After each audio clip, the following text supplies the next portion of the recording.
Olá! Começa agora para todo o Brasil Fala Defensor.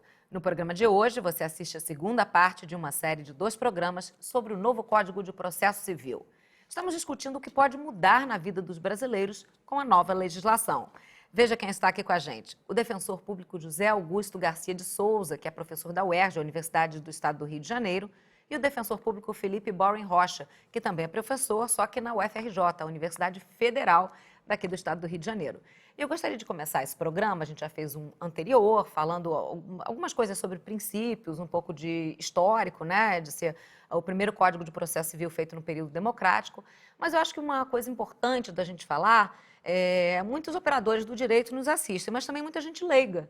Então, como é esse impacto, até a gente falou aqui agora no início do programa, na vida do brasileiro, né? O que isso significa na prática? O que rege o Código de Processo Civil? Bem,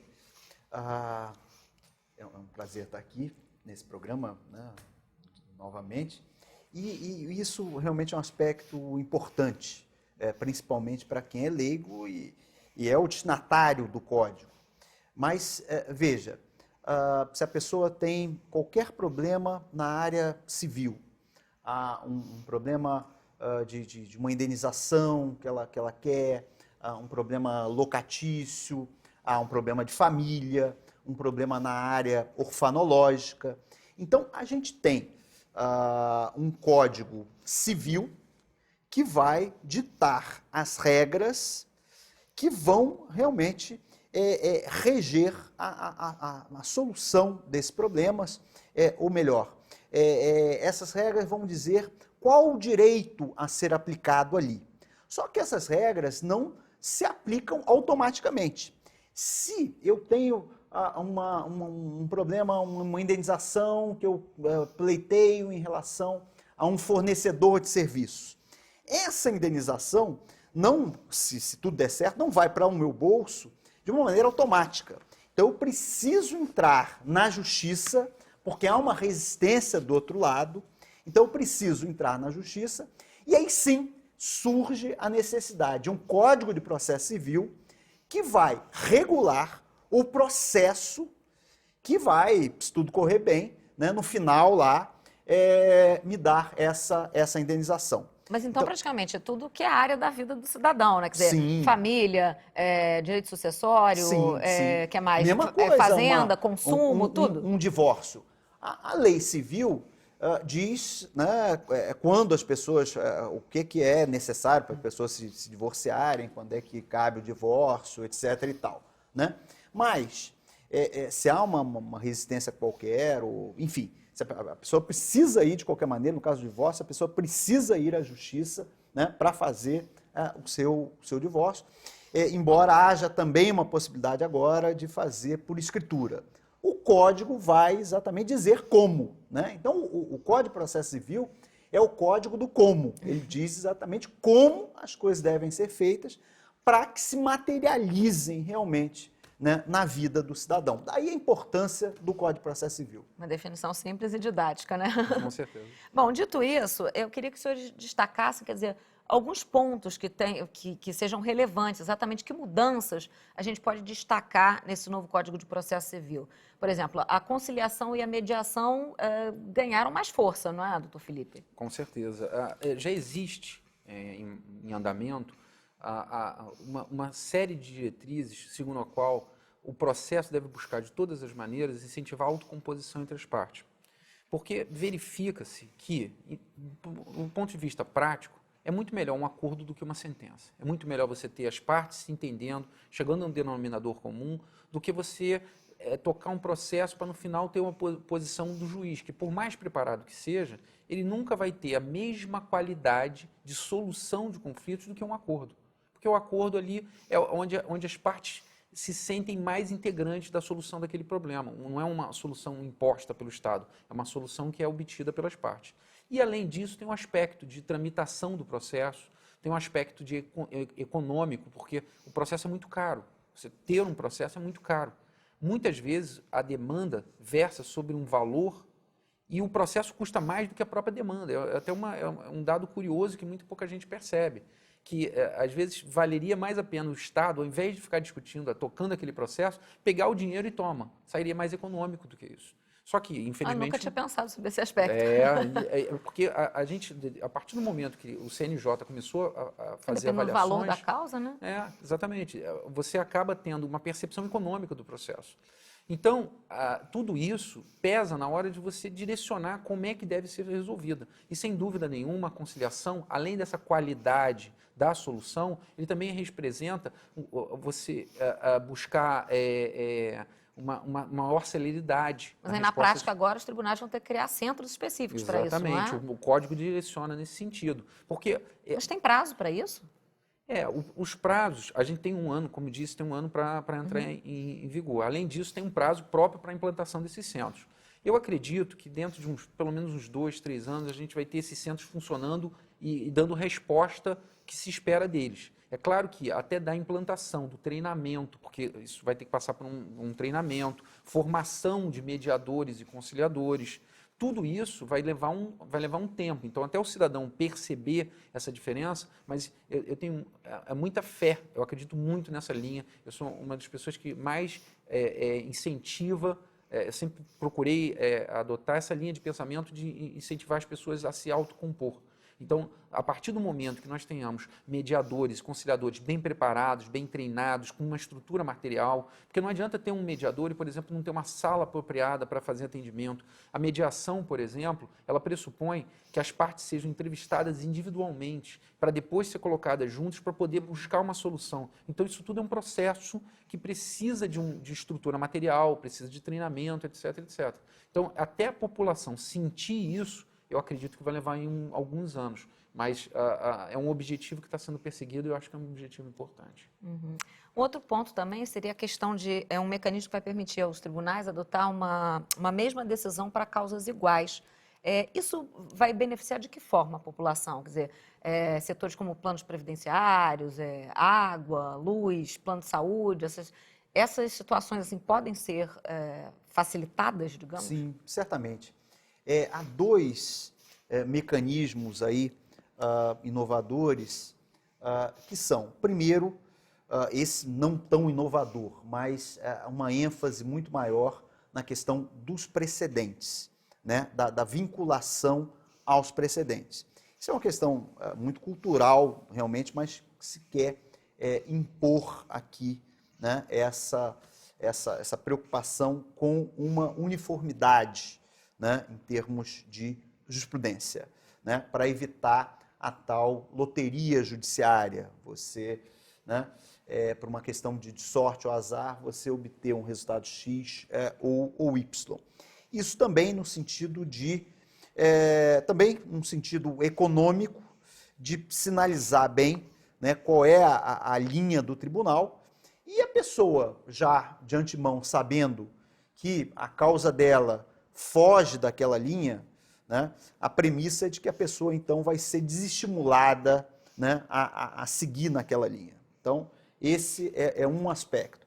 Hoje em dia, já se tenta fazer isso, o código vem e busca uma ênfase maior ainda na questão dos precedentes. E um segundo aspecto aí é a introdução, né, do que do código está chamando, né, de um incidente de resolução de demandas repetitivas. Então, aí é a mesma questão, quer dizer, trabalha na mesma linha, né, mas tem uma técnica diferente, certo? Então, poderá, com esse incidente, né, haver soluções, né, únicas, certo? Modelos, exatamente, para causas, como se diz, repetitivas, né? Isso ao lado de uma outra técnica, que é dos recursos repetitivos e tal, mas tudo nesse sentido, de, principalmente essas causas de massa, né, as causas de massa, você dá um tratamento uniforme e com isso, né, enfim, tentar, de alguma forma, domar essa litiosidade de massa, que é muito prejudicial, muito desgastante. A mudança nos honorários advocatícios foi também nesse sentido? A mudança nos honorários procurou superar uma questão que nós tínhamos dentro do código, que nós temos dentro do código atual, do código em vigor. Porque o código atual... Só explicar o que foram essas mudanças, né? Ah, claro. Basicamente, se reestruturou a forma de remuneração dos profissionais, não só do advogado, faz um detalhamento maior da remuneração de peritos e outros participantes do processo, mas também buscar fazer um escalonamento, uma definição a respeito de percentuais, de valores, porque hoje existem uma série de discussões a respeito da questão dos honorários sucumbenciais. O José Augusto sabe disso. Não é raro nós vermos decisões... Quando a pessoa perde, aí paga, a parte que perde paga. Exatamente. E é condenada como efeito acessório daquela condenação e condenada também nos honorários. O professor José Augusto, ele é defensor no tribunal e ele acompanha isso bastante de perto. Muitas vezes, nós vemos decisões que fixam honorários advocatícios em R$500, em R$300, que é um absurdo dentro do espectro de remuneração. Então, o código tenta enfrentar essa questão, detalhando requisitos, estabelecendo parâmetros de valores. Então, nesse sentido, o código... Por exemplo, era de 1%, né? Agora pode ir até 10%, não é isso? Exatamente. E aí você passa a ter aquilo que a advocacia, de um modo geral, luta através da chamada dignidade dos honorários sucumbenciais. Porque muitas vezes a parte ela não tem como remunerar o advogado está contando com aquele valor decorrente da vitória para poder ter essa remuneração. Ok. A gente vai para um intervalo, mas a gente volta a seguir com Fala Defensor. Até já.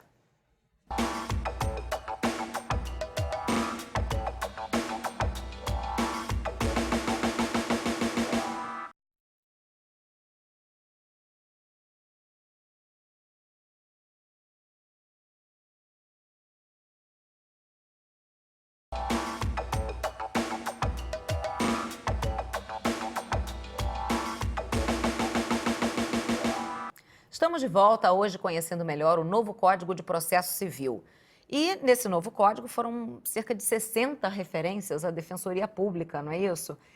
Eu gostaria de saber se a autonomia da Defensoria está preservada no novo Código de Processo Civil, se houve ganhos, né, se houve avanços ou não.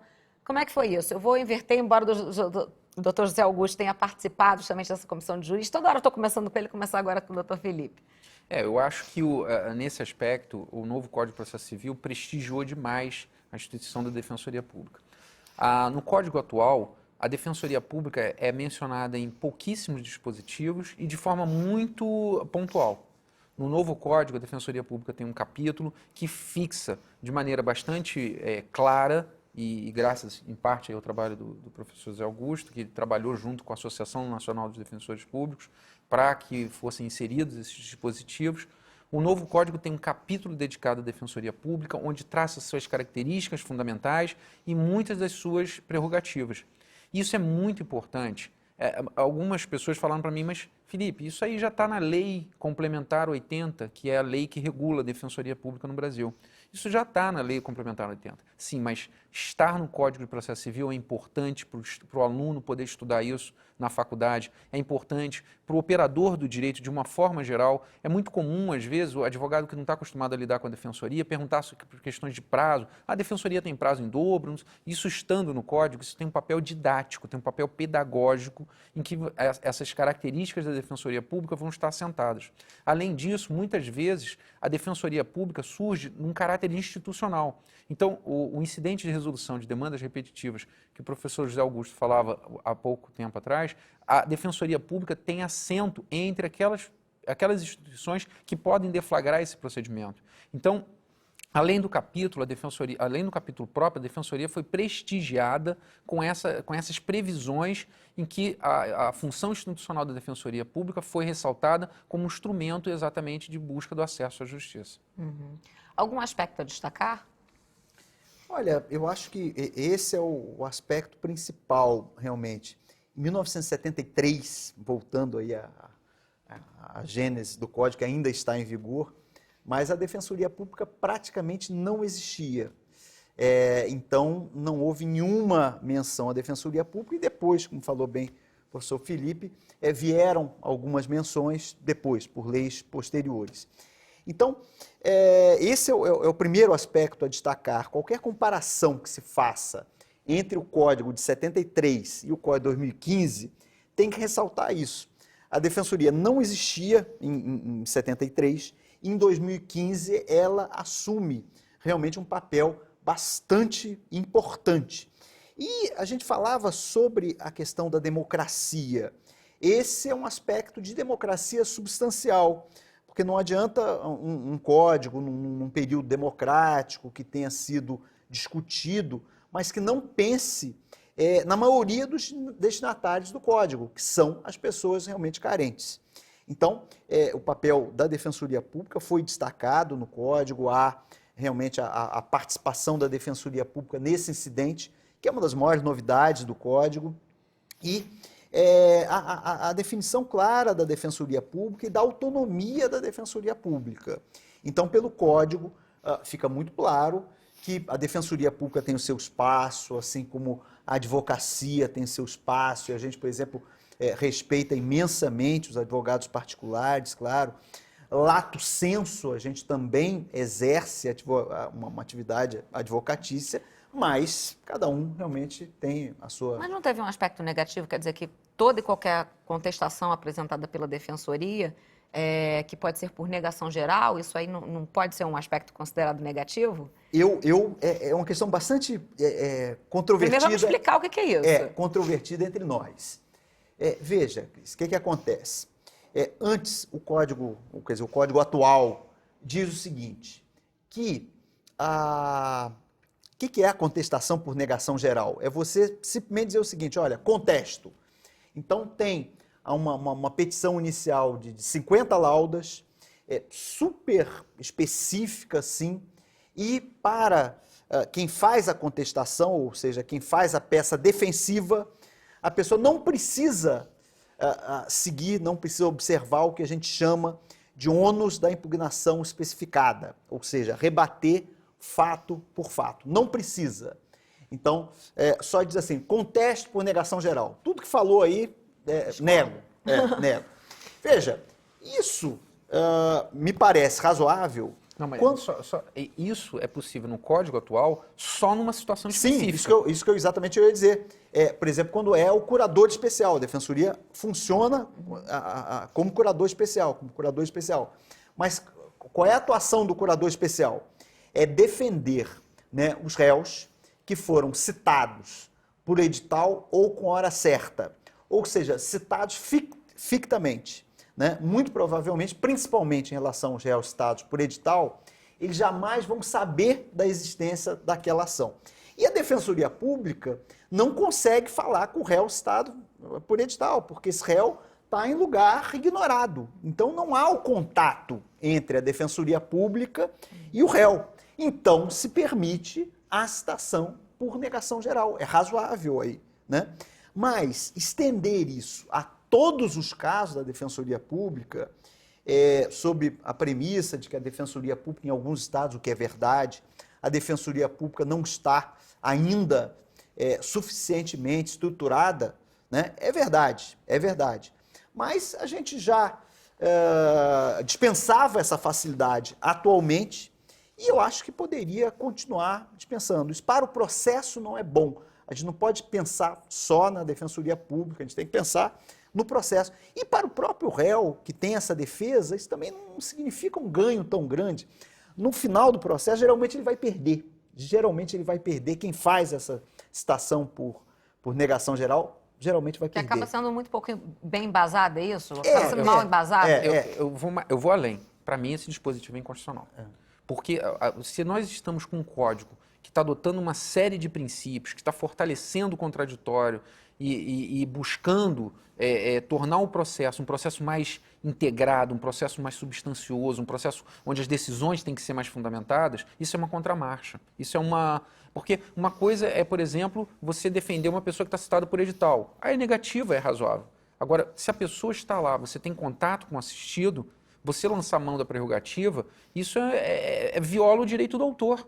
Porque o autor, na medida em que tem essa negativa, ele tem todo o direito dele contestado de uma maneira abstrata, e aí ele está lutando contra uma abstração. Então eu não acho isso razoável, me parece que esse foi um dispositivo infeliz e que não passa num filtro de constitucionalidade, de controle de constitucionalidade. Quer dizer, em relação à defensoria, houve alguma mudança substancial que a gente possa falar? Quer dizer, eu citei essa questão, que seria um aspecto negativo, mas alguma mudança substancial, outra que os senhores acham importante citar? Ou não? Foi só uma questão de consolidação do papel?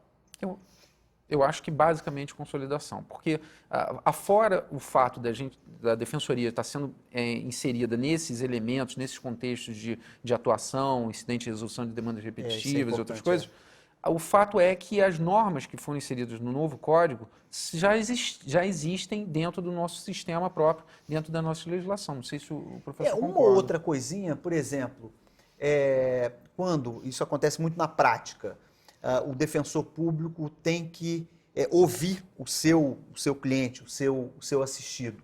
E a gente tem, principalmente porque o nosso assistido, né, mora em, às vezes, lugares remotos, às vezes o correio não chega e tal, a gente, às vezes, tem alguma dificuldade de comunicação com o assistido, né? E aí se discutia se a Defensoria Pública poderia se valer do judiciário ou não, né? Para, através de um oficial de justiça, ir lá e intimar a pessoa para falar com o defensor público, certo? E agora o código, então, deixa claro que não, né? Nesses casos, né? Se a Defensoria Pública precisar, né, da parte para alguma providência que seja da parte, claro, se for uma questão puramente processual, o defensor resolve.